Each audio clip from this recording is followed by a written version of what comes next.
हरि ओम श्री गुरुभ्यो नमः। प्ले गला क्लास रे आमे जो दश कुमार चरितम्र परिचय महाकवि दंडींगर परिचय तार सारांश कौन तार कथावस्तु कौन थिला से सब विषय आमे प्ले आलोचना करथिले। तो आज क्लास रे आमे प्ले जो पूर्व पीठिका जो अछि दश कुमार चरितम्र से पूर्व पीठिकार 2 नंबर उच्छ्वास द्वितीय उच्छ्वास जोटा अछि जार नाम अछि द्विज प्रकृति। तो द्विज कहले होचे बोले ब्राह्मण आ प्रकृति माने होचे साहाय्य। तो ब्राह्मणर साहाय्य तो द्वितीय जो उच्छ्वास अछि एटी गोटे ब्राह्मणर साहाय्य करिसंती राजकुमार राजवाहन। से ब्राह्मणर ना होचे बोले मातंग जे कि किरात वेशधारी बोली भी कहा जाय। से किरात बोली भी से लिखा है देखिबा तार आलोचना करबा एते बेले हम तार शब्द से आलोचना करबा। तो आमे आज देखिबा जे द्वितीय उच्छ्वास जो द्विज प्रकृति अछि से द्विज प्रकृति रे तार विषय वस्तु कौन अच्छी तार सारांश कौन अच्छी बोले सेटा आलोचना करबा। ता सहित तार जो गद्य पार्ट्स अच्छी से गद्य पार्ट्स रो शब्द से अध्ययन करबा। द्वितीय उच्छ्वास प्रथम पिले तार कथावस्तु देखिबा कौन देछि सेठी जे दश कुमार चरितम स्टार्ट है प्रथम परिच्छेद रे दश कुमार जो प्रथम उच्छ्वास से दश कुमार को जन्म हो सारी तापर से माने बड़ हो सारी विभिन्न प्रकार विद्या को अध्ययन कर सारी। तापर दश कुमार चरितम्र द्वितीय उच्छ्वास रे द्विज जो द्विज अछंती तांकर नाम होचे मातंग से द्विजंगर अर्थात मातंगंगर उपकृति अर्थात उपकार साधन करबा पई बा सहाय्य करबा पई से द्विज मातंग को राजपुत्र किए ना राजवाहन निजर समस्त बंधु मान छाड़ी मातंग सहित पातालपुरी को गमन करछंती। तो जेते बेले द्वितीय उच्छ्वास स्टार्ट होची तो पूर्व उच्छ्वास रे ही राजकुमार माने दिग्विजय पई बा तांकर यात्रा पई से माने बाहरी जाइछंती आ आसी गोटे जंगल रे से माने राति रे शयन करथिले। तो राति रे शयन करबा समय रे द्विज जो अछंती मातंग से मातंग आसी राजकुमार को सहाय्य मागिछंती। तो जो मातंग को सहाय्य करबा पई राजकुमार जो राजवाहन थिले से कोन करछंती ना मातंग को सहित तांकर जो बंधु माने थिले से 9 जण राजकुमार को छाड़ी की से माने से 2 जण मातंग आ राजकुमार राजवाहन पातालपुरी को गमन करछंती। सेति पई ए उच्छ्वास रो नाम होची बोले द्विज प्रकृति रखा जायछि। सेति पई द्विजंकर सहाय्य करबा पई जेहेतु राजकुमार प्रयास करिसंती तो से द्वितीय जो उच्छ्वास अछि तार ना कोन रखा जायछि द्विज प्रकृति रखा जायछि। तो ऋषि वामदेवଙ୍କ आदेश अनुसार राजा राजहंस निजर पुत्र राजवाहन को अन्यान्य मंत्री कुमार मानक सहित दिग्विजय उद्देश्य रे शुभ मुहूर्त रे पठाई दिले। तो गोटे ऋषि थिले ऋषि होचंती बोले वामदेव से वामदेव ऋषि आदेश अनुसार राजा राजहंस निजर जो पुत्र मान अछंती राजकुमार राजवाहन आ तांकर जो 9 गोटे जो राजकुमार से माननको दिग्विजय करबा पई बा यात्रा करबा पई गोटे शुभ मुहूर्त देखिकी गोटे मंगल मुहूर्त देखिकी पठाई दैछंती।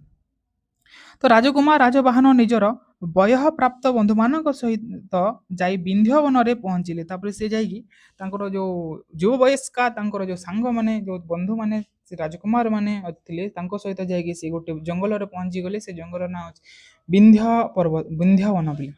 से विंध्यवन रे जेते बेले से माने पहुंची जाइछंती सेठारे जने किरात वेशधारी किरात वेश को धारण करितिबा किरात वेश माने कोन बोली जो जंगल रे जो माने वास करंती से जंगली माने तांको किरात बोली कहा जायथा। जंगल रे वास करंती विभिन्न पशु पक्षी मान को मारी की तांकर जीविका निर्वाह करंती से माने होची जंगली बा तांको किरात बोली कहा जायथा। तो से किरातर वेश को धारण करितिबा क्रूर शरीर व्यक्ति को देखिले एवं तांको सह कथावार्ता कर जानिले जे तांकर नाम होची मातंग। तापर से राजकुमार जेते बेले राति रे शयन करचंती से समय रे से गोटे व्यक्ति को देखिचंती गोटे किरात को देखिचंती जंगली व्यक्ति को आ से जंगली व्यक्ति पाख को जाके जेते बेले राजकुमार कथा हिचंती तो सेते बेले से जानिबा को पाइले जे से जंगली व्यक्ति रो नाम होची बोले मातंग। तो से मातंग निजर पूर्व वृत्तांत राजकुमार को कहिले आ तांको से कोन करचंती से मातंग जे काहे कि से एमिति वेश धारण करथिले से होचंती जण द्विज आ से किरात वेश धारण कर जंगल रे बुलचंती आ तांकर जो पूर्व जन्मर जो वृत्तांत थिला से पूर्व जन्म रे कोन थिले केमिति थिले से कथा सब काहा को कहले राजकुमार राजवाहन को मातंग कहि दैचंती। एवं पूर्व राति रे देखुतिबा एक स्वप्न विषय राजवाहन को अभिहित कराई कहिले जे आ राति रे जो स्वप्न देखिथिले मातंग से स्वप्न रे कोन देखिथिले से राजवाहन को कहचंती जे भगवान शिव मते स्वप्न रे आविर्भूत होई कहचंती जे मु एक निर्दिष्ट बात देई तांको पीठ को सेठारु मिलिबा को थिबा एक शासन अनुसार मते कार्य करबा को हेबो। तो ମାତଙ୍ଗ କହିଲେ ଯେ ମୁଁ ପୂର୍ବରେ ରାତିରେ ଗୋଟେ ସ୍ୱପ୍ନ ଦେଖିଲି, ଆଉ ସେ ସ୍ୱପ୍ନରେ ଦେବଦେବ ମହାଦେବ ଆସି ମୋତେ ଗୋଟେ ନିର୍ଦ୍ଦେଶ ଦେଇଛନ୍ତି ଯେ ମୁଁ କ'ଣ କରିବି ନା ମୁଁ ଗୋଟେ ନିର୍ଦ୍ଦିଷ୍ଟ ବାଟ ଦେଇକି ପୀଠ ଯେଉଁ ତାଙ୍କର ଅଛି ମହାଦେବଙ୍କର ସେ ପାତାଳପୁରକୁ ଗଲି, ସେଥିରେ ମୋତେ ଗୋଟେ ଶାସନ ମିଳିବ, ଗୋଟେ ଆଦେଶ ମିଳିବ, ଆଉ ସେ ଆଦେଶ ଅନୁସାରେ ମୋତେ କାର୍ଯ୍ୟ କରିବାକୁ ହେବ। ଏହି କାର୍ଯ୍ୟରେ ଆପଣ ମୋତେ ସାହାଯ୍ୟ ହେବେ ବୋଲି ଭଗବାନ ମୋତେ ନିର୍ଦ୍ଦେଶ ଦେଇଛନ୍ତି। ତ ଭଗବାନ ମହାଦେବ ସ୍ୱୟଂ ମୋତେ ନିର୍ଦ୍ଦେଶ ଦେଇଛନ୍ତି ଯେ ଏହି ଯେଉଁ କାର୍ଯ୍ୟ ଅଛି, ଏହି କାର୍ଯ୍ୟରେ ଆପଣ ଅର୍ଥାତ୍ ରାଜକୁମାର ରାଜବାହନ ସାହାଯ୍ୟ ହେବେ ବୋଲି ମୋତେ ଭଗବାନ ରାତିରେ ସ୍ୱପ୍ନ ଆଦେଶ ଦେଇଛନ୍ତି। ସେ ହେତୁ ମୁଁ ଆଜି ତମ ପାଖକୁ ଆସିଛି ତମର ସାହାଯ୍ୟ ମାଗିବା ପାଇଁ ବୋଲି ଯେତେବେଳେ କିରାତ ବେଶଧାରୀ ଯେଉଁ ମାତଙ୍ଗ ଏ କଥା ସବୁ ରାଜକୁମାର କହିଛନ୍ତି, ତେଣୁ ଆପଣ ସାଙ୍ଗରେ ଆସି ମୋତେ ସାହାଯ୍ୟ କରନ୍ତୁ। ତ ଆପଣଙ୍କୁ ସହିତ ଆପଣ ମୋତେ ସାହାଯ୍ୟ କରିବେ ବୋଲି ମହାଦେବ ମୋତେ ସ୍ୱପ୍ନରେ କହିଛନ୍ତି। ତ ସେଥିପାଇଁ ଆପଣ କ'ଣ କରନ୍ତୁ, ମୋତେ ଆସିକି ସାହାଯ୍ୟ କରନ୍ତୁ। ଏସବୁ କଥା ମାତଙ୍ଗ କାହାକୁ କହିଲେ ନା ରାଜକୁମାର ରାଜବାହନଙ୍କୁ। ତ ଏହା ଶୁଣିପରି ଏହାପରେ ଏ କଥାକୁ ଶୁଣି ଏ ଯେଉଁ ମାତଙ୍ଗଙ୍କର ଯେଉଁ ବାର୍ତ୍ତା, ତାଙ୍କର ସ୍ୱପ୍ନର କଥା ଆଉ ତାଙ୍କର ଯେଉଁ ସାହାଯ୍ୟ କରିବା ଭିକ୍ଷା, ତ ଏହାକୁ ଶୁଣିକି ଦୟାର୍ଦ୍ଦ ହୃଦୟ ରାଜବାହନ ନିଜର ସମସ୍ତ ବନ୍ଧୁମାନଙ୍କୁ ନିଦ୍ରିତ ଅବସ୍ଥାରେ ଛାଡ଼ି ଦେଇ ମାତଙ୍ଗଙ୍କ ସହିତ ପୂର୍ବ ନିର୍ଦ୍ଦେଶିତ ଶିବଙ୍କ ପୀଠସ୍ଥଳୀକୁ ଯାଇ ସେଠାରୁ ଏକ ତାମ୍ର ଶାସନ ଆଣି ଉଲ୍ଲେଖିତ ଆଦେଶ ଅନୁସାରେ ପାତାଳପୁରୀକୁ ଗମନ କଲେ। ତାପରେ କ'ଣ ହେଲା ଯେ ସ୍ୱପ୍ନରେ ଯେ ମାତଙ୍ଗକୁ ଯାହା ସବୁ କୁହାଯାଇଥିଲା ଯେ ଗୋଟେ ଏମିତି ସିଦ୍ଧ ପୀଠ ଅଛି ମହାଦେବଙ୍କ, ଆଉ ସେଇ ପୀଠରେ ତମକୁ ଗୋଟେ ତାମ୍ରର ଶାସନ ମିଳିବ। ତାମ୍ର ଶାସନ ମାନେ ହେଉଛି ବୋଲି ତାମ୍ର ପୁଥି, ତାମ୍ର ପତ୍ର, ଯେଉଁଥିରେ କି ମନ୍ତ୍ର ଗୁଡ଼ିକ ଲେଖା ହେଇଥାଏ, ତମ୍ବା ପତିଆରେ ଲେଖା ହେଇଥାଏ ସେଇଟା ଗୁଡ଼ିକ, ସେଇଟା ମିଳିବ ସେ ସିଦ୍ଧ ପୀଠରେ, ଶିବ ପୀଠରେ। ଆଉ ସେଇଠି ଯାହା କିଛି ଲେଖା ହେଇଥିବ ସେପରି କରିବାର ଅଛି। ଏ କଥା ମାତଙ୍ଗକୁ ସ୍ୱପ୍ନରେ ଆଦେଶ ହେଇଥିଲା। ଆଉ ଏଇ ସବୁ କାର୍ଯ୍ୟରେ ରାଜବାହନ ତମକୁ ସାହାଯ୍ୟ କରିବେ। ତ ଯେତେବେଳେ ସେ ଯାଇକି ରାଜବାହନକୁ ଏସବୁ କଥା କହିଛନ୍ତି, ରାଜବାହନ ତାଙ୍କର ହୃଦୟରେ ଯେଉଁ ଦୟାର ହୃଦୟ, ତାଙ୍କର ହୃଦୟରେ ପରିପୂର୍ଣ୍ଣ ଅଛି। ତ ସେ ଦୟାର ହୃଦୟରେ ରାଜବାହନ କ'ଣ କରିଛନ୍ତି, ତାଙ୍କୁ ସାହାଯ୍ୟ କରିବା ପାଇଁ ମାତଙ୍ଗକୁ ରାଜି ହେଇଛନ୍ତି। ଆଉ ନିଜର ସମସ୍ତ ଯେଉଁ ବନ୍ଧୁବାନ୍ଧବ ମାନେ ଥିଲେ, ତାଙ୍କର 9 ଜଣ ରାଜକୁମାର, ସେମାନଙ୍କୁ ଛାଡ଼ି ଦେଇଛନ୍ତି। ଆଉ ଶୋଇଥିବା ଅବସ୍ଥାରେ ଛାଡ଼ି ଦେଇକି ମାତଙ୍ଗ ସହିତ ସେଇ ଯେଉଁ ସ୍ୱପ୍ନରେ ଯେଉଁ ମାତଙ୍ଗଙ୍କର ଯେଉଁ ଜାଗାଟା ଦେଖାଯାଇଥିଲା ମହାଦେବ ଶିବ ମନ୍ଦିର, ସେ ମହାଦେବଙ୍କ ସେ ସିଦ୍ଧ ପୀଠ ଶିବ ମନ୍ଦିରକୁ ସେମାନେ ଯାତ୍ରା କରିଛନ୍ତି। ଆଉ ସେ ଶିବ ମନ୍ଦିର ଯେଉଁ ସିଦ୍ଧ ପୀଠରେ ପହଞ୍ଚି ସେଠାରେ ତାଙ୍କୁ ଗୋଟେ ତାମ୍ର ଶାସନ ମିଳିଲା। ତାମ୍ର ଶାସନ ପିଲା ମୁଁ ଯେଉଁଟା କହିଲି ତମକୁ, ତାମ୍ରର ପୋଥି, ଯାହାକୁ ପୋଥି ବୋଲି କୁହାଯାଏ, ତମ୍ବା ପତ୍ରୀରେ ନିର୍ମାଣ ହୋଇଥିବା ତାମ୍ର ପୋଥି, ଯେଉଁଥିରେ ଯାହା ମନ୍ତ୍ର ଗୁଡ଼ିକ ଲେଖା ହେଇଥାଏ, ସେ ପୋଥିଟା ତାଙ୍କୁ ମିଳିଲା। ସେଇଠି ସ୍ୱପ୍ନରେ ଯେମିତି ଦେଖାଯାଇଥିଲା ମାତଙ୍ଗକୁ ସେମିତି ମିଳିଲା। ଆଉ ସେ ତାମ୍ର ପୋଥିରେ ଆଦେଶ ଯାହା ଲେଖା ହେଇଥିଲା, ସେ ଆଦେଶ ଅନୁସାରେ ସେ 2 ଜଣ କରୁଛନ୍ତି ସେ ମନ୍ତ୍ର ପ୍ରଭାବରେ ସେ ନିର୍ଦ୍ଦିଷ୍ଟ ବାତ ଯେଉଁ ବତା ଯାଇଥିଲା ସେ ରାସ୍ତା ଦେଇକି ସେମାନେ ପାତାଳପୁରୀକୁ ପହଞ୍ଚି ଯାଇଛନ୍ତି। ଆଉ ସେ ପାତାଳପୁରୀରେ ସେଠାରେ ମାତଙ୍ଗ ଏକ ଯଜ୍ଞ ଅନୁଷ୍ଠାନ କରି ତତ୍ୟତ୍ର ବହ୍ନିରେ ନିଜର ଶରୀର ବିସର୍ଜନ କରି ଏକ ଦିବ୍ୟ ଶରୀର ଲାଭ କଲେ। ଆଉ ସେ ତାମ୍ର ପୋଥିରେ ଯେଉଁ ବିଧି ଲେଖା ହେଇଥିଲା, ସେ ବିଧି ଅନୁସାରେ ମାତଙ୍ଗ ଯାଇକି ପାତାଳପୁରୀରେ ଗୋଟେ ଯଜ୍ଞ ଆରମ୍ଭ କଲେ। ଆଉ ସେ ଯଜ୍ଞର ଅଗ୍ନିରେ ନିଜର ଶରୀରକୁ ଆହୁତି ଦେଇଦେଲେ, ଅର୍ଥାତ୍ ସେ ଯଜ୍ଞ କୁଣ୍ଡରେ ସିଏ ଝାସ ଦେଇଦେଲେ। ଆଉ ସେ ଯଜ୍ଞ କୁଣ୍ଡରେ ତାଙ୍କର ଶରୀର ଜଳିଗଲା। ଆଉ ସେ ଶରୀର ନଷ୍ଟ ହେଲା ପରେ କ'ଣ ହେଇଛି ନା ଗୋଟେ ଦିବ୍ୟ ଶରୀର ଲାଭ କଲେ। ଆଉ ସେ ମାତଙ୍ଗ ତାଙ୍କୁ ଗୋଟେ ଦିବ୍ୟ ତେଜଯୁକ୍ତ ଶରୀର ଧାରଣ କରିକି ବାହାରିଲେ ସେ ଯଜ୍ଞ କୁଣ୍ଡରୁ। ଏବଂ ରାଜବାହନଙ୍କ ସାହାଯ୍ୟ ନେଇ ସେ ପାତାଳପୁରୀର ଅଧୀଶ୍ୱର ହେଲେ। ଆଉ ରାଜବାହନଙ୍କ ସାହାଯ୍ୟରେ ସେ ପାତାଳ ଲୋକର, ଯେଉଁ ପାତାଳପୁରୀକୁ ଯେଉଁମାନେ ଯାଇଥିଲେ ସେ ଲୋକର ସେ ଅଧୀଶ୍ୱର ଅର୍ଥାତ୍ ରାଜା ହୋଇଗଲେ। କିଏ? ମାତଙ୍ଗ ରାଜା ହୋଇକି ଏବଂ କାଳିନ୍ଦୀ ନାମକ ସୁନ୍ଦରୀ କନ୍ୟାକୁ ବିବାହ କଲେ। ଆଉ ସେ ପାତାଳପୁରର ଯେଉଁ ରାଜକୁମାରୀ ଥିଲେ ବା ସେ ପାତାଳପୁରର ଯେଉଁ କନ୍ୟା ଥିଲେ, ଯାହାଙ୍କ ନାଁ ଥିଲା କାଳିନ୍ଦୀ, ଆଉ ସେ କାଳିନ୍ଦୀ ନାମକ ଯେଉଁ ସୁନ୍ଦରୀ କନ୍ୟା ଥିଲା, ସେ ସୁନ୍ଦରୀ କନ୍ୟାଙ୍କୁ କିଏ ବିବାହ କଲେ ନା ମାତଙ୍ଗ। ତ କାଳିନ୍ଦୀଙ୍କ ଠାରୁ ମାତଙ୍ଗ ଏକ ମଣି ଲାଭ କଲେ। ତ କାଳିନ୍ଦୀଙ୍କ ଠାରୁ ଯେତେବେଳେ ମାତଙ୍ଗ ବିବାହ କରିଛନ୍ତି, ତ ସେ ବିବାହର ତ କାଳିନ୍ଦୀଙ୍କ ଠାରୁ ଗୋଟେ ମଣି ତାଙ୍କୁ ପ୍ରାପ୍ତି ହେଲା, ତ ଗିଫ୍ଟ ସ୍ୱରୂପ। ତ ସେ ମଣି ଯେଉଁ ଲାଭ ହେଲା, ସେ ମଣିର ପାୱାର୍ସ କ'ଣ ନା ଯାହାକୁ ଯେକୌଣସି ବ୍ୟକ୍ତି ପାଖରେ ରଖିଲେ ତାର କ୍ଷୁଧା ଓ ପିପାସା ମେଣ୍ଟି ଯାଇଥାଏ। ଏଇ ଯେଉଁ ଦିବ୍ୟମଣି ଯାହାକି କାଳିନ୍ଦୀ ଦେଇଛନ୍ତି ମାତଙ୍ଗକୁ, ସେ ମଣିର ପ୍ରଭାବ ଏଇଟା ଯେ ଏ ମଣିଟା ଯାହା ପାଖରେ ରହିବ ତାର କ୍ଷୁଧା ଆଉ ତୃଷ୍ଣା ମେଣ୍ଟିଯିବ, ତାହାକୁ କୌଣସି ଭୋକ ଲାଗିବ ନାହିଁ କିମ୍ବା ତାକୁ ଶୋଷ ଲାଗିବ ନାହିଁ।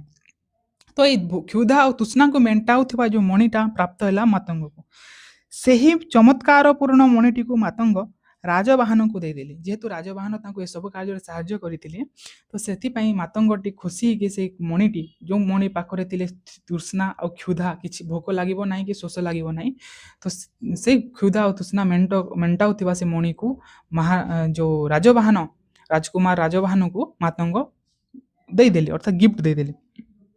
ତ ରାଜବାହନ ମଧ୍ୟ ମଣିଟିକୁ ସାଙ୍ଗରେ ନେଇ ମର୍ତ୍ତ୍ୟପୁରକୁ ଆସି ଦେଖନ୍ତେ ତାଙ୍କର କୌଣସି ବନ୍ଧୁ ଆଉ ପୂର୍ବ ସ୍ଥାନରେ ନାହାନ୍ତି। ତାପରେ ଯେତେ ସେ ମଣିକୁ ପାଇଲା ପରେ ପାତାଳପୁରୀରୁ ଯେତେବେଳେ ପୁଣି ମର୍ତ୍ତ୍ୟପୁରୀକୁ ଆସିଛନ୍ତି ରାଜକୁମାର ରାଜବାହନ, ତ ଯେଉଁ ସ୍ଥାନରେ ସେମାନେ ଶୋଇଥିଲେ ସେ ରାଜକୁମାରମାନେ ସେ ସ୍ଥାନକୁ ଆସି ଯେତେବେଳେ ଦେଖୁଛନ୍ତି ତ କୌଣସି ରାଜକୁମାର ସେ ସ୍ଥାନରେ ନାହାନ୍ତି। କାହିଁକି ନାହାନ୍ତି ବୋଲି ସେ ରାଜକୁମାରମାନେ ଯେତେବେଳେ ନିଦ୍ରାରୁ ଭଙ୍ଗ ହେଇଛି ତ ସେମାନେ ଦେଖିଛନ୍ତି ଯେ ରାଜବାହନ ନାହାନ୍ତି। ତ ସେଥିପାଇଁ ସେ ରାଜକୁମାରମାନେ କ'ଣ କଲେ ନା ରାଜବାହନକୁ ଖୋଜିବା ଉଦ୍ଦେଶ୍ୟରେ ବିଭିନ୍ନ ଦିଗକୁ ସେମାନେ ଯାତ୍ରା କରିଯାଇଛନ୍ତି। ତ ସେଥିପାଇଁ ସେମାନେ ସେ ସ୍ଥାନରେ ନାହାନ୍ତି। ରାଜବାହନ ଦେଖିଲେ ଯେ କେହି ନାହାନ୍ତି ସେ ସ୍ଥାନରେ। ତ ସେମାନେ ରାଜବାହନକୁ ଖୋଜିବା ନିମନ୍ତେ ବଣରେ ଏଣେ ତେଣେ ବୁଲୁଥିଲେ। ସେ କଥା କୁହାଗଲା ଯେ ରାଜବାହନକୁ ଖୋଜିବା ପାଇଁ ସେମାନେ ବିଭିନ୍ନ ଦିଗକୁ ଚାଲିଛନ୍ତି। ତ ଯେତେବେଳେ ସେ ରାଜକୁମାରଙ୍କୁ ପାଇଲେ ନାହିଁ ରାଜବାହନ କ'ଣ କଲେ ତାପରେ ନା କିଛି ସମୟ ପରେ ରାଜବାହନ ଗୋଟିଏ ଉଦ୍ୟାନରେ ତାଙ୍କର ବନ୍ଧୁ ସୋମଦତ୍ତକୁ ଜଣେ ସୁନ୍ଦରୀ ରମଣୀ ସହିତ ବିଶ୍ରାମ ନେଇଥିବାର ଦେଖି ହଠାତ୍ ତାଙ୍କ ନିକଟକୁ ଯାଇ ତାର ବୃତ୍ତାନ୍ତ ପଚାରିଥିଲେ। ତାପରେ ବହୁତ ଖୋଜିଲେ କିଛି କାଳ ବ୍ୟତି ଯାଇଛି। ତାପରେ ଯାଉ ସେମାନେ ଗୋଟେ ସ୍ଥାନରେ ଦେଖିଲେ ଯେ ତାଙ୍କର ଗୋଟେ ଯୋଉ ବନ୍ଧୁ ଥିଲେ ସେ 9ଟା ରାଜକୁମାର ମଧ୍ୟରୁ ଗୋଟେ ରାଜକୁମାର ଯାହାର ନାଁ ହେଉଛି ସୋମଦତ୍ତ। ଆଉ ସେ ସୋମଦତ୍ତ ଜଣେ ସୁନ୍ଦରୀ ରମଣୀ, ଗୋଟେ ସୁନ୍ଦରୀ ସ୍ତ୍ରୀ, ସୁନ୍ଦରୀ ଝିଅ ସହିତ ବିଶ୍ରାମ କରୁଥିବା ଶୋଇଥିବାର ଦେଖି କୋଉଠି ଗୋଟେ ଉଦ୍ୟାନରେ ଉଦ୍ୟାନ ମାନେ ପୁଲେ ହେଉଛି ଗାର୍ଡେନ, ଯୋଉଟା ତମେ ଜାଣିଥିବ ବଗିଚା ଗାର୍ଡେନ। ସେ ଗାର୍ଡେନରେ ସୋମଦତ୍ତ କ'ଣ କରିଥିଲେ ନା ଗୋଟେ ସୁନ୍ଦରୀ ଝିଅ ସହିତ ଶୟନ କରିଥିଲେ। ତ ସେଟା ଦେଖିବାକୁ ମିଳିଲେ କିଏ ପାଇଲେ ନା ରାଜବାହନ ଯେତେବେଳେ ଦେଖିଛନ୍ତି ଯେ ତାଙ୍କର ବନ୍ଧୁ ଯୋଉ କୁମାର ଯେଉଁମାନେ ଯାହାକୁ ଖୋଜିକି ସେମାନେ ପାଇନଥିଲେ ତ ସେ କୁମାରଟା ଯେ ଗୋଟେ ସୁନ୍ଦରୀ ସହିତ ଶୋଇଛି। ତାପରେ ହଠାତ୍ ସେ ତାଙ୍କ ନିକଟକୁ ଯାଇ ବୃତ୍ତାନ୍ତ ପଚାରି ବୁଝିଲେ। ତାପରେ ସେଇ ସୋମଦତ୍ତ ଯୋଉ ଅଛନ୍ତି ସେ କୁମାର ପାଖ ଯାଇ ପହଞ୍ଚିଲେ, ଆରେ କ'ଣ ହେଲା, କେମିତି ହେଲା, ତମେ କାହିଁକି କୋଉଠି ଗଲ, ସମସ୍ତେ କୁଆଡ଼େ ଗଲେ, ଆଉ ଏଇ ସୁନ୍ଦରୀ ରମଣୀ ତମକୁ କେମିତି ପ୍ରାପ୍ତି ହେଲା। ତ ଏସବୁ ଯେତେବେଳେ ସେ ବୃତ୍ତାନ୍ତ ପଚାରିଲେ ଆଉ ସେ ସବୁ ବୁଝିଲେ, ତ ସୋମଦତ୍ତ ନିଜର ଭ୍ରମଣ ବୃତ୍ତାନ୍ତ ରାଜବାହନଙ୍କ ଆଗରେ ଉପସ୍ଥାପନ କଲେ। ଆଉ ଏଇ ଦ୍ୱିତୀୟ ଯୋଉ ଉଚ୍ଛ୍ୱାସ ଅଛି ସେଠାରେ ହିଁ ସୋମଦତ୍ତ କ'ଣ କରିଛନ୍ତି ତାଙ୍କର ଭ୍ରମଣ ବୃତ୍ତାନ୍ତ ସେ କହିଛନ୍ତି ଯେ ମୁଁ ଯାଇଥିଲି ଆଉ ଏମିତି ଘଟିଲା ଆଉ ସୁନ୍ଦରୀ ରମଣୀ କେମିତି ମୋତେ ପ୍ରାପ୍ତି ହେଲା। ଏଇଟା ସବୁ ଥିଲା ଦ୍ୱିତୀୟ ଉଚ୍ଛ୍ୱାସର କଥାବସ୍ତୁ, ଯାହାକି ତମର ଦ୍ୱିଜ ପ୍ରକୃତି ନାମରେ ନାମିତ। ତ ଏଥିରେ ଦ୍ୱିତୀୟ ଅଧ୍ୟାୟ ସରିଯାଇଛି, ଦ୍ୱିତୀୟ ଉଚ୍ଛ୍ୱାସ। ତାପରେ ତୃତୀୟ ଉଚ୍ଛ୍ୱାସ ବର୍ଣ୍ଣନା ଷ୍ଟାର୍ଟ ହେଇଛି। ତ ଏଇଟା ଥିଲା ତମର ଦ୍ୱିତୀୟ ଉଚ୍ଛ୍ୱାସର ତାର ସାରାଂଶ ଆଉ କଥାବସ୍ତୁ।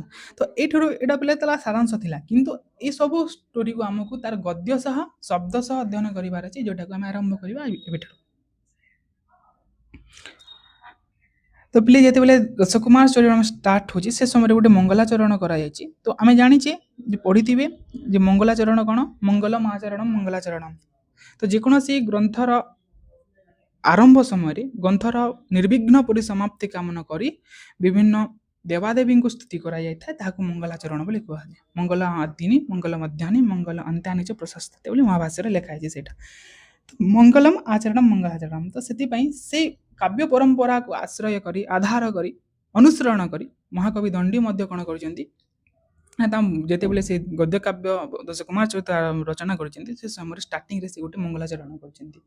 ଏଇ ମଙ୍ଗଳାଚରଣରେ ସେ ଭଗବାନ ବିଷ୍ଣୁଙ୍କର ଯୋଉ ବାମନ ଅବତାର ଥିଲା ସେ ବାମନ ଅବତାରଙ୍କୁ ସିଏ ସ୍ତୁତି କରିଛନ୍ତି।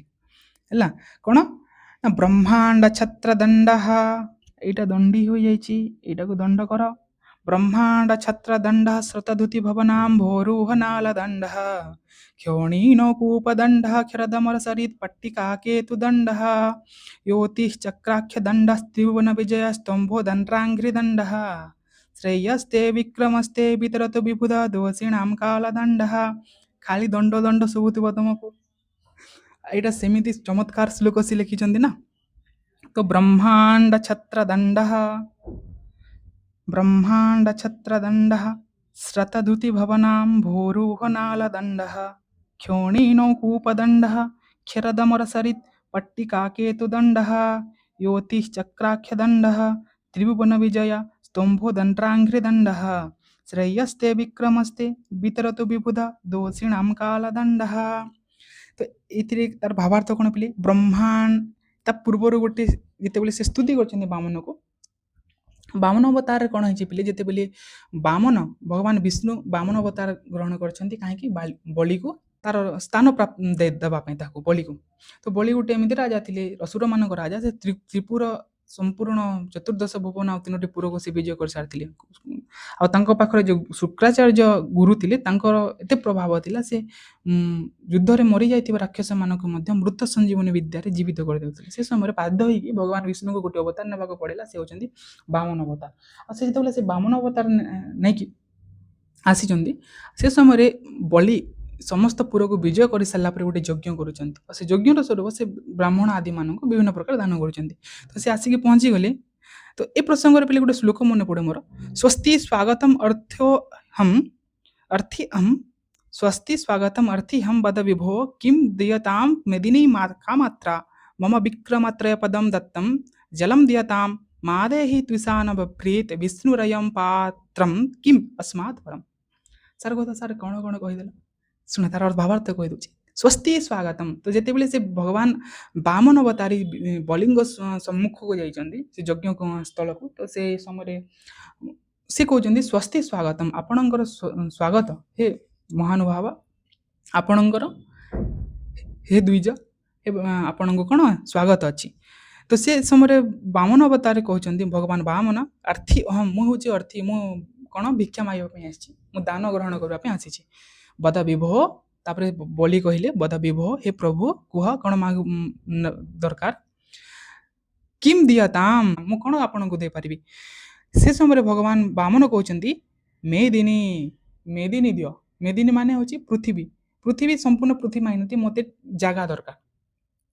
ତ ଯେତେବେଳେ ମୋତେ ଜାଗା ଦରକାର ବୋଲି ମାଗିଲେ ସେ ସମୟରେ ବଳି କହୁଛି କା ମାତ୍ରା, କେତେ ଦରକାର, କେତେ ଜାଗା ଦରକାର କୁହ, 5 ଏକର 10 ଏକର 100 ଏକର 200 ଏକର, କେତେ ଏକର ତମକୁ ଜାଗା ଦରକାର କୁହ।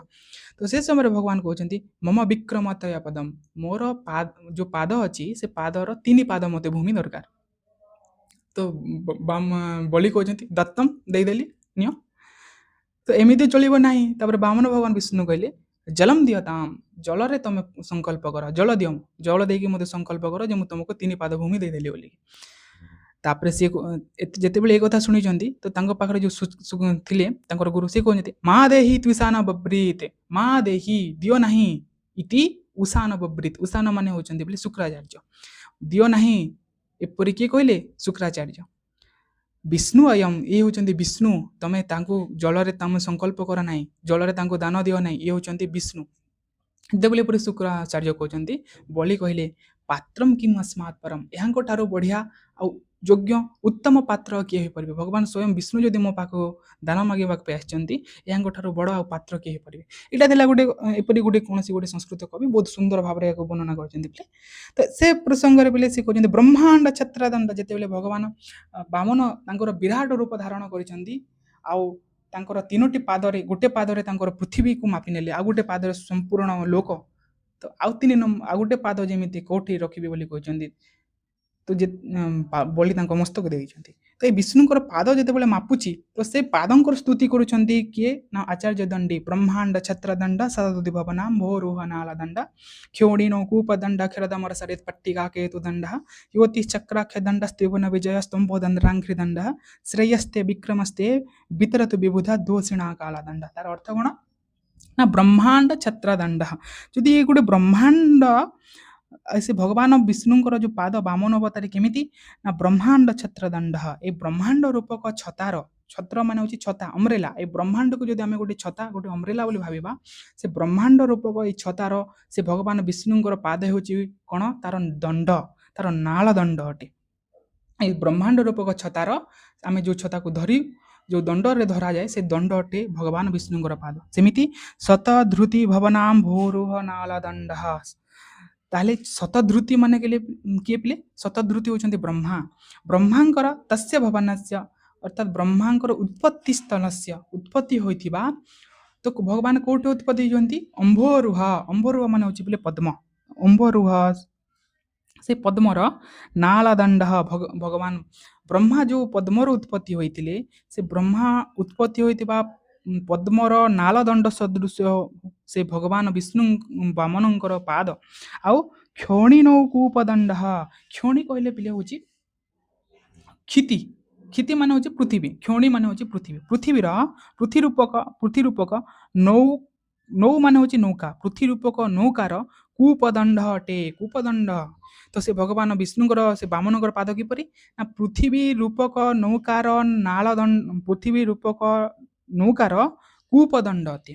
ତ ପୃଥିବୀ ରୂପକ ଯେଉଁ ପୃଥିବୀକୁ ଯଦି ଆମେ ଗୋଟେ ଡଙ୍ଗା ବୋଲି ଭାବିବା ସେ ଡଙ୍ଗାର ଯେଉଁ କୂପଦଣ୍ଡ ଅଛି ସେ କୂପଦଣ୍ଡ ହେଉଛି ସେ ଭଗବାନ ବିଷ୍ଣୁଙ୍କର ଚରଣ। ତ ସେ କୂପଦଣ୍ଡ କ'ଣ ତ ଡଙ୍ଗା ଦେଖିଥିବ ସେ ଡଙ୍ଗାକୁ ଦିଗ ପରିବର୍ତ୍ତନ କରେ ସେ ଦଣ୍ଡ, ସେ ଦଣ୍ଡରେ ଗୋଟେ ଏମିତି କପଡ଼ା ବନ୍ଧା ହେଇଥିବ, ଏମିତି ଟାଣିଲେ ଏପଟେ ଯିବ, ସେମିତି ସେ ଆଡ଼େ ଟାଣିଲେ ସେପଟେ ଯିବ। ସେ ଡଙ୍ଗାର କୂପଦଣ୍ଡ ସୌଧ ସେ ଭଗବାନ ବାମନଙ୍କର ପାଦ। ଆଉ କ୍ଷରଦ ଅମର ସରିତ ପଟ୍ଟିକା କେଟୁ ଦଣ୍ଡ, କ୍ଷରଦ ଅମର ସରିତ। ଆଉ କ୍ଷୀରନ୍ତି ଇତି ପ୍ରବହନ୍ତି, କ୍ଷୀରନ୍ତି ମାନେ ହେଉଛି ବୋଲେ ପ୍ରବାହ, ଯେଉଁ ପ୍ରବାହ ହେଉଥିବା କ୍ଷରତ ପ୍ରବାହିତ ହେଉଥିବା ଅମର ସରିତ, ଅମର ସରିତ ମାନେ ହେଉଛି ଅମର ମାନେ ହେଉଛି ବୋଲେ ସ୍ୱର୍ଗ, ଆଉ ସେ ସ୍ୱର୍ଗର ସରିତ ବା ନଦୀ, ସ୍ୱର୍ଗରେ ପ୍ରବାହିତ ହେଉଥିବା ନଦୀର କେତୁ ଦଣ୍ଡ ଅଟେ। ତ ସ୍ୱର୍ଗରେ ପ୍ରବାହିତ ହୋଇଥାଏ କେଉଁ ନଦୀ ନା ସ୍ୱର୍ଗ ଆକାଶ ଗଙ୍ଗା। ସେ ଆକାଶ ଗଙ୍ଗାର ବା ସେ ଗଙ୍ଗାର କ'ଣ ସେ ଆକାଶ ଗଙ୍ଗାକୁ ଯଦି ଆମେ ଗୋଟେ କେତୁ, କେତୁ ମାନେ ହେଉଛି ପତାକା, ପତାକା କେତୁ ଦଣ୍ଡ। ତ ଆକାଶ ବା ସ୍ୱର୍ଗ ସରିତ ସ୍ୱର୍ଗ ନଦୀ ଗଙ୍ଗାର ଗଙ୍ଗା ରୂପକ ପତାକାର ସେ ଭଗବାନ ପତାକାର ଭଗବାନ ବିଷ୍ଣୁଙ୍କର ପାଦ ହେଉଛି କ'ଣ ସତେ ଯେପରି ଗୋଟେ କେତୁ ଦଣ୍ଡ, ସେ କେତୁ ବା ପତାକାର ସେ ପତାକାର ଦଣ୍ଡ ତୁଲ୍ୟ ଅଟେ। ଆଉ ଜ୍ୟୋତିଷ ଚକ୍ରାକ୍ଷ ଦଣ୍ଡ, ଜ୍ୟୋତି ମାନେ ହେଉଛି ବୋଲେ ଗ୍ରହ ନକ୍ଷତ୍ର ତାରା ଆଦି, ସେ ଗ୍ରହ ନକ୍ଷତ୍ର ଯେଉଁ ତାରା ଯଦି ଗୋଟେ ଚକା ସଦୃଶ ହେବେ, ଗୋଟେ ଚକ୍ର ହେବେ, ଗୋଟେ ଟାୟାର ସଦୃଶ ହେବେ, ତାହେଲେ ତ୍ରିଭୁବନ ଜ୍ୟୋତି ଚକ୍ରାକ୍ଷ ଦଣ୍ଡ, ସେ ଜ୍ୟୋତି ରୂପକ ସେ ନକ୍ଷତ୍ର ରୂପକ ଚକାର ଏ ଭଗବାନ ବିଷ୍ଣୁଙ୍କର ପାଦ ହେଉଛି ଗୋଟେ ତାର ଅକ୍ଷ ଦଣ୍ଡ, ଯେଉଁଠାରେ କି ହ୍ୱେଲ ଚକା ଲାଗେ ସେ ଦଣ୍ଡ ହେଲା। ଆଉ ତ୍ରିଭୁବନ ବିଜୟ ସ୍ତମ୍ଭ ଦଣ୍ଡାଙ୍ଘ୍ରି ଦଣ୍ଡ, ଆଉ ତିନିପୁର ବିଜୟ ଉତ୍ସବ ସଦୃଶ୍ୟ ମଙ୍ଗଳର ଯେଉଁ ଦଣ୍ଡ ଥାଏ ସେଇ ଦଣ୍ଡ, ଯେମିତି ତ୍ରିଭୁବନ ବିଜୟ ହେଲା ପରେ ଗୋଟେ ଶୁଭ ସ୍ତମ୍ଭ ଉତ୍ସବର ସ୍ତମ୍ଭ ଯେଉଁ କ'ଣ କୁହାଯାଏ ନା ସ୍ଥାପନ କରାଯାଏ, ଠିକ୍ ସେଇ ତ୍ରିଭୁବନ ରୂପକ ବିଜୟ ରୂପକ ସେଇ ଉତ୍ସବର ସିଏ ହେଉଛନ୍ତି କ'ଣ ନା ବିଜୟ ସ୍ତମ୍ଭ ସଦୃଶ। ଶ୍ରେୟସ୍ତେ ବିକ୍ରମସ୍ତେ ବିତରତୁ ବିବୁଧ ଦୋଷିଣାମ କାଳଦଣ୍ଡ, ଆଉ ଦୋଷିଣାମ ଦୋଷିଣାମ କାଳଦଣ୍ଡ କାହାର ଦୋଷୀ ନା ବିବୁଧ, ବିବୁଧ ମାନେ ହେଉଛନ୍ତି ବୋଲି ଜ୍ଞାନୀ ପଣ୍ଡିତ ଦେବତା, ଏମାନଙ୍କର ଦୋଷିଣାମ ଏମାନଙ୍କର ଦୋଷୀ ଶତ୍ରୁ ଯିଏ ରହିଲେ କିଏ ଏମାନଙ୍କର ଶତ୍ରୁ ନା ଯେଉଁ ରାକ୍ଷସ ଆଦି ସେମାନଙ୍କ ପାଇଁ ସେ ହେଉଛନ୍ତି କାଳଦଣ୍ଡ, ଯେପରି ସିଏ ହେଉଛି କାଳଦଣ୍ଡ ସେ ଭଗବାନ ବିଷ୍ଣୁ। ଏପରି ବିକ୍ରମସ୍ତେ ବିକ୍ରମଙ୍କର ଯେଉଁ ଅଙ୍ଘ୍ରି ରହିଲା ଯେଉଁ ପାଦ, ସେ ପାଦଟି କ'ଣ କରୁ ଶ୍ରେୟ ବିତରତୁ, ସେ ଭଗବାନ ସେ ବାମନଙ୍କର ଏପରି ପାଦ ଶ୍ରେୟ ବିତରତୁ କଲ୍ୟାଣ କରନ୍ତୁ ହେଲା। ତ ଏହାର ଅର୍ଥ ଦେଖିବା ପିଲେ ଏଇଟା ଥିଲା ଶବ୍ଦ ଗୁଡ଼ିକର ମୁଁ କହିଲି, ତାହେଲେ ଅର୍ଥ ସଚରାଚର ବିଶ୍ୱର ଯଦି ଗୋଟିଏ ଛତ ବା ଛତା ହୁଏ, ସମ୍ପୂର୍ଣ୍ଣ ବିଶ୍ୱ ଯଦି ଗୋଟେ ଛତା ହେବ ତାହେଲେ ତାହାର ଧାରଣ ଦଣ୍ଡ ସଦୃଶ ଅଟେ ଭଗବାନ ବାମନଙ୍କର ପାଦ। ବ୍ରହ୍ମାଙ୍କର ଉତ୍ପତ୍ତି ଗୃହ ପଦ୍ମଫୁଲ ତାର ନାଡ଼ ସଦୃଶ ଅଟେ, ଯେଉଁ ଫୁଲରେ କି ଭଗବାନ ବ୍ରହ୍ମା ଜନ୍ମ ହୋଇଥିଲେ ତାର ନାଡ଼ ସଦୃଶ ଅଟେ। ପୃଥିବୀ ରୂପକ ନୌକାର ମସ୍ତୁଲ ସ୍ୱରୂପ ଅଟେ, ଆଉ ସ୍ୱରୂପ ଯେଉଁ ସ୍ୱର୍ଗର ଝରି ପଡ଼ୁଥିବା ଆକାଶ ଗଙ୍ଗା ରୂପକ ପତାକାର ଧାରଣ ଦଣ୍ଡ ବା ଧ୍ୱଜ ଯଷ୍ଟି ଭଳି ଗ୍ରହ ନକ୍ଷତ୍ର ସମୂହ ଚକ୍ରାକାର ଯାହାକୁ କେନ୍ଦ୍ର କରି ଘୁରନ୍ତି ସେ ମଧ୍ୟଦଣ୍ଡ ବା ଅଖ ଭଳି ତଥା ତିନି ଭୁବନକୁ ପରିବ୍ୟାପ୍ତ ହେବାର ବିଜୟ ଉତ୍ସବ ଉପଲକ୍ଷେ ସ୍ଥାପିତ ବିଜୟ ସ୍ତମ୍ଭ ସଦୃଶ ଏବଂ ପଣ୍ଡିତ ଜନ ଦେବତା ଇତ୍ୟାଦି ଦ୍ୱେଷ ବା ହିଂସା ଆଚରଣ କରୁଥିବା ଦୁଷ୍ଟମାନଙ୍କ ଯମଦଣ୍ଡ ସଦୃଶ ସେ ବିଷ୍ଣୁଙ୍କର ଯେଉଁ ତୃତୀୟ ଚରଣ ରହିଲା, 3 ନମ୍ବର ଚରଣ ଯେଉଁ ବାହାରିଥିଲା ତାଙ୍କର ଆଉ ଯେଉଁ ବଳିକୁ ପାତାଳକୁ ଚାପିଥିଲା, ସେ ବିଷ୍ଣୁଙ୍କର ଯେଉଁ ତୃତୀୟ ଚରଣ ରହିଲା ସେ 3 ନମ୍ବର ଚରଣ ଭଗବାନ ବାମନଙ୍କର ତୁମ୍ଭମାନଙ୍କୁ ଶ୍ରୀ ବା ସମୃଦ୍ଧି ବିଚାରଣ ତୁମ୍ଭମାନଙ୍କୁ ଶ୍ରୀ ବା ସମୃଦ୍ଧି ବିତରଣ କରନ୍ତୁ। କାହାକୁ ନା ଯେଉଁମାନେ ଏହି ଦଶକୁମାର ଚରିତ୍ର ଗ୍ରନ୍ଥର ଅଧ୍ୟୟନ ଆରମ୍ଭ କରିଛନ୍ତି ସେମାନଙ୍କ ପାଇଁ ସେ ସମୃଦ୍ଧି ଶ୍ରୀ ଆଦି ପ୍ରଦାନ କରନ୍ତୁ। ଏଇଟା ଥିଲା ମଙ୍ଗଳାଚରଣ ପିଲେ। ତାପରେ ଷ୍ଟାର୍ଟ କରିବା ଆମେ ଦ୍ୱିତୀୟ ଅଧ୍ୟାୟ ଯେଉଁ ରହିଲା ଦ୍ୱିତୀୟ ଉଚ୍ଛ୍ୱାସ ଦ୍ୱିଜ ପ୍ରକୃତି, ସେଇଟା ଆରମ୍ଭ କରିବା ତାର ଗଦ୍ୟ ପାଠଟା। ଏଥିରେ ଆରମ୍ଭ ହେଉଛି ବାମଦେବଙ୍କର ସମ୍ମତି। ତ ବାମଦେବ ଆସିଛନ୍ତି ଏହି ସ୍ଥାନକୁ। ତାପରେ ବାମଦେବ ଯେଉଁ ଋଷି କ'ଣ କହୁଛନ୍ତି ଦେଖ ପିଲେ, ଗଦ୍ୟ ପାଠ ଅଛି ଆଉ ତାର ଅର୍ଥ ବି କରିଦେଇଛି, କିନ୍ତୁ ଆମେ ଗଦ୍ୟର ଯେଉଁ ଶବ୍ଦ ସହ ଅଧ୍ୟୟନ କରିବା ଏଟାକୁ ପରେ ଏଟାକୁ ତମେ ଚାହିଁଲେ ପଢ଼ିପାରିବ। କ'ଣ କହୁଛନ୍ତି ସେ? ଅଥ ଏକଦା ଦେଖ ଏଇଟା ପିଲେ ଗଦ୍ୟ ପାର୍ଟ ଯୋଉଟା ଅଛି ନା, ଏଇ ଗଦ୍ୟ ପାର୍ଟକୁ ଏଇଟା ସନ୍ଧି ଆଉ ସମାସ ହେଇକି ଅଛି ଗୋଟେ ଜାଗାରେ। ଏଇ ଶବ୍ଦ ଗୁଡ଼ିକୁ ଟିକେ ଟିକେ ମାନେ ଛେଦ କରିବାକୁ ପଡ଼ିବାକୁ ପଡ଼ିବ।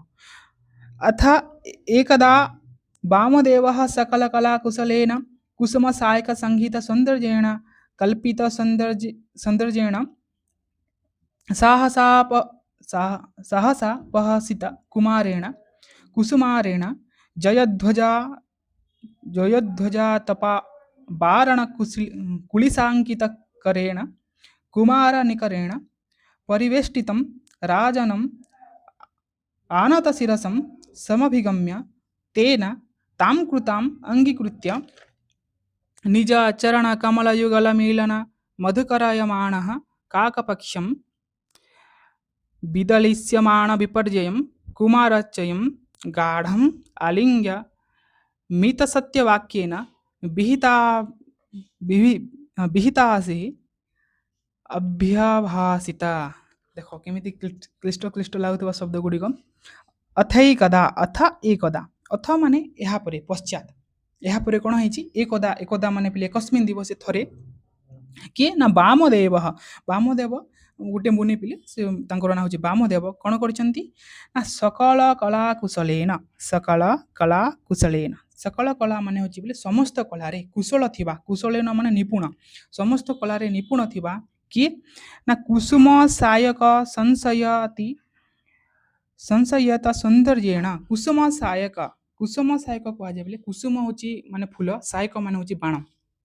ତ କୁସୁମ ରୂପକ ବାଣ ଯାହାର, ତ ଯାହାର ବାଣ ହେଉଛି କୁସୁମ, ତ ଫୁଲ ରୂପକ ବାଣ କିଏ ଧାରଣ କରନ୍ତି ବୋଲେ କାମଦେବ।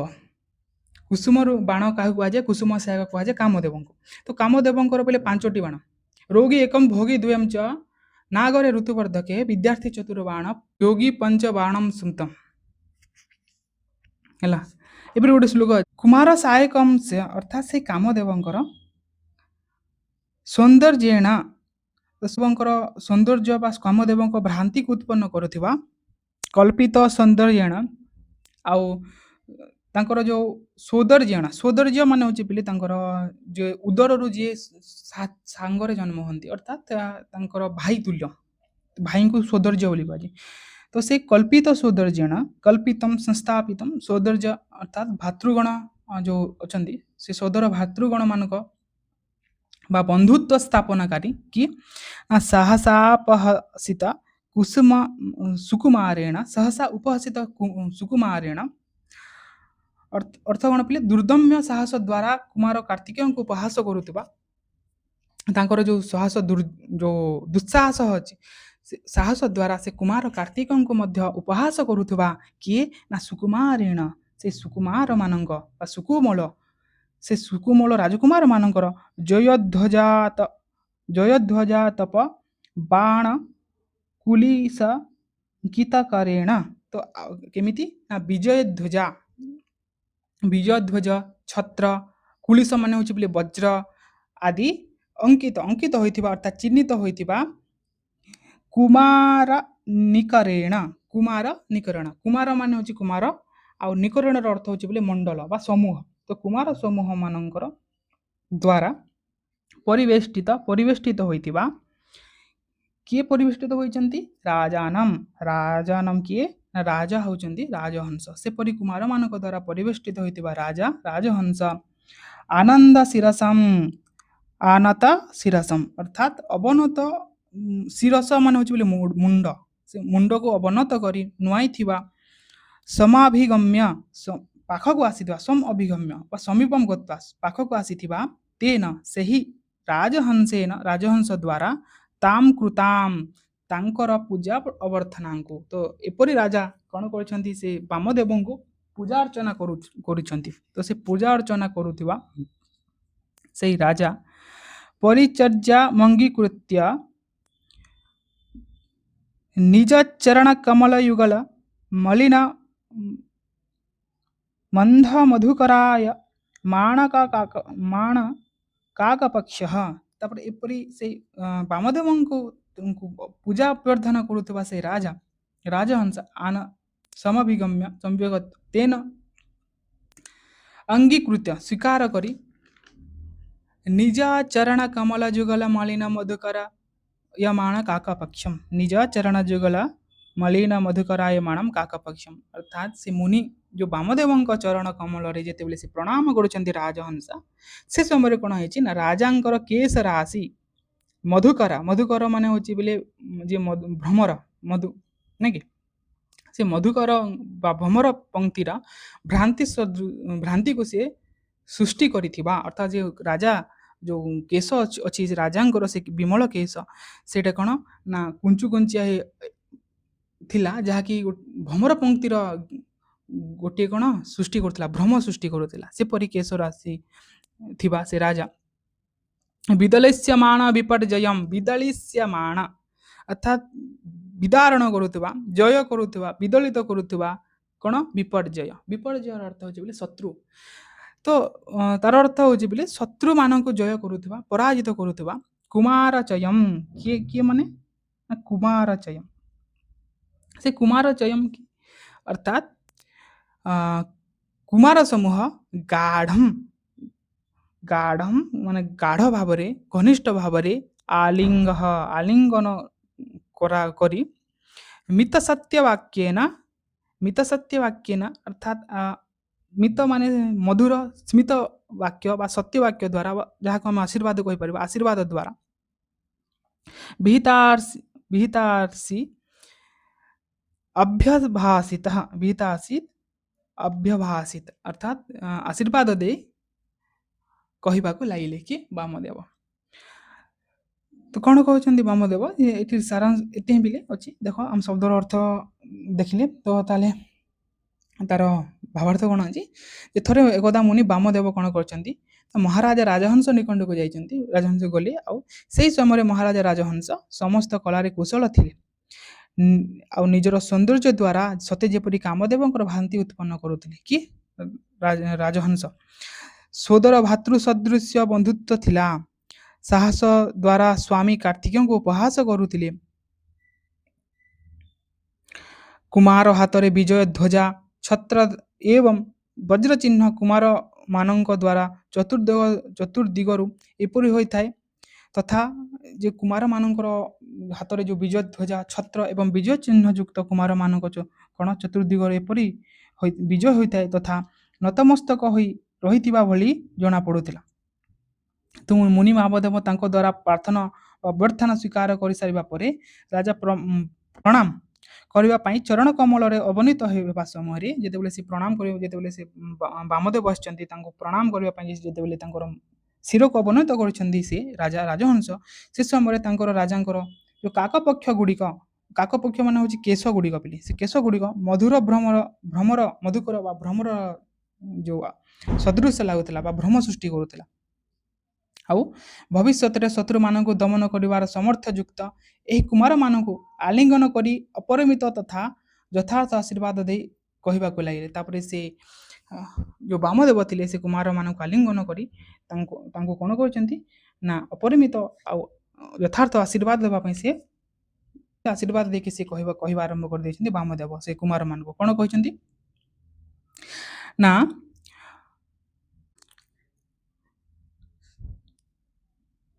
ଭୁବଲ୍ଲଭ ଭବଦୀୟ ମନୋରଫଳମିବ ସମୁଧା ଲାବଣ୍ୟಂ ତାରୁଣ୍ୟಂ ନୂତମିତ୍ರೋ ଭବତ୍ୟୁପୁତ୍ରୋ ଅନୁଭବତି ସହଚର ସಮೇତସ୍ୟ ନୂନମେତସ୍ୟ ଦିଗ୍ବିଜୟ ଆରମ୍ଭ ଏଷः ତଦସ୍ୟ ସକଳ କ୍ଲେଶ ସହସ୍ୟ ରାଜବାହନସ୍ୟ ଦିଗ୍ଜୟ ପ୍ରୟାଣଃ କିୟତାମ୍ ଇତି ତ ସେ କହିଛନ୍ତି ହେ ଭୂବଲ୍ଲଭ ଭୂ ମାନେ ହେଉଛି ପୃଥିବୀ ବଲ୍ଲଭ ମାନେ ହେଉଛନ୍ତି ବୋଲି ରାଜା ତ ହେ ମହାରାଜ ଭବଦୀୟ ମନୋରଥ ଫଳମିବ ତ ଆପଣଙ୍କର ଯେଉଁ ମନୋରଥ ଥିଲା ସେ ମନୋରଥର ଫଳ ସଦୃଶ ସମୁଧ ଲାବଣ୍ୟ ତାରୁଣ୍ୟମ୍ ମୁନିମିତି ସେ ତମର ଯେଉଁ ମନୋରଥ ଥିଲା ସେଇ ମନୋରଥ ଫଳ ସ୍ୱରୂପ ଲାବଣ୍ୟ ତଥା ଯେଉଁ ଯୌବନ ଅନୁଭବକୁ କରୁଛନ୍ତି ସହଚର ସମେତସ୍ୟ ନୂନମେତସ୍ୟ ଦିଗ୍ବିଜୟ ଆରମ୍ଭ ସମୟ ଏଷः ସେହି ଯେଉଁ ଅଛନ୍ତି ଯୌବନ ଅନୁଭବ କରୁଥିବା ତୁମର ଯେଉଁ ରାଜକୁମାରମାନେ ଅଛନ୍ତି ରାଜବାହନ ସେ ବନ୍ଧୁମାନଙ୍କ ସହିତ ଦିଗ୍ବିଜୟ କରିବାର ସମୟ ହେଉଛି ଏଇଟା। ତଦସ୍ୟ ସକଳ କ୍ଲେଶ ତଦସ୍ୟ ସକଳ କ୍ଲେଶ ସହସ୍ୟ ରାଜବାହନସ୍ୟ ସେହି ରାଜବାହନର ସମ୍ପୂର୍ଣ୍ଣ ଯେଉଁ କଷ୍ଟକୁ ସହନ କରିପାରୁଥିବା ସେ ରାଜବାହନର ଦିଗ୍ ଜୟ ପ୍ରୟାଣ କ୍ରିୟତାମିତି ସେହି ସମସ୍ତ କଷ୍ଟକୁ ସହିବାର ଯୋଗ୍ୟ ସମସ୍ତ କଷ୍ଟକୁ ସହିପାରୁଥିବା ସେ ରାଜକୁମାର ଦିଗ୍ବିଜୟକୁ ଆପଣ କ'ଣ କରନ୍ତୁ ବର୍ତ୍ତମାନ କ୍ରିୟତାମ ଦିଗ୍ବିଜୟ ପାଇଁ ତମେ ପ୍ରେରଣା କର ବୋଲିକି ମୁନି ବାମଦେବ କହିଛନ୍ତି ହେଲା। ଅର୍ଥ କ'ଣ କୁହାଗଲା ପିଲେ ହେ ମହାରାଜ ଆପଣ ପୁତ୍ର ରାଜବାହନ ବର୍ତ୍ତମାନ ଯେଉଁ ସୌମିତ୍ରମାନଙ୍କ ସହ ଆପଣଙ୍କର ମନୋରଥ ସଫଳ ପୂର୍ବକ ଲାବଣ୍ୟ ତଥା ଯୌବନର ଅନୁଭବ କରୁଅଛି। ତ ଆପଣଙ୍କର ଯେଉଁ ପୁତ୍ର ଅଛି ରାଜବାହନ ସେ ନିଜର ବନ୍ଧୁମାନଙ୍କ ସହିତ ତାଙ୍କର ଅନ୍ୟ ରାଜକୁମାରମାନଙ୍କ ସହିତ ସେ ତୁମର ମନୋରଥକୁ ପୂରଣ କରିପାରିବ। ତ ବନ୍ଧୁମାନଙ୍କ ସହ ଯାଇ ସେ ଦିଗ୍ବିଜୟ କରିବା ପାଇଁ ଏହା ହେଉଛି ଉପଯୁକ୍ତ ସମୟ। ବନ୍ଧୁମାନଙ୍କ ସହିତ ବିଭିନ୍ନ ଦିଗକୁ ଯାତ୍ରା କରି ଦିଗ୍ବିଜୟ କରିବାର ଏଇଟା ହେଉଛି ପ୍ରକୃଷ୍ଟ ସମୟ। ତେଣୁ ସମ୍ପୂର୍ଣ୍ଣ କଷ୍ଟ ସହିବା ପାଇଁ ସମର୍ଥ ଏଇ ଯେଉଁ ଯୋଗ୍ୟ ରାଜବାହନକୁ ଆପଣ କ'ଣ କରନ୍ତୁ ଦିଗ୍ବିଜୟ ଯାତ୍ରା ପାଇଁ ପ୍ରେରଣା କରନ୍ତୁ। ଆଉ ସେଥିପାଇଁ ସମସ୍ତ କଷ୍ଟକୁ ସହିପାରୁଥିବା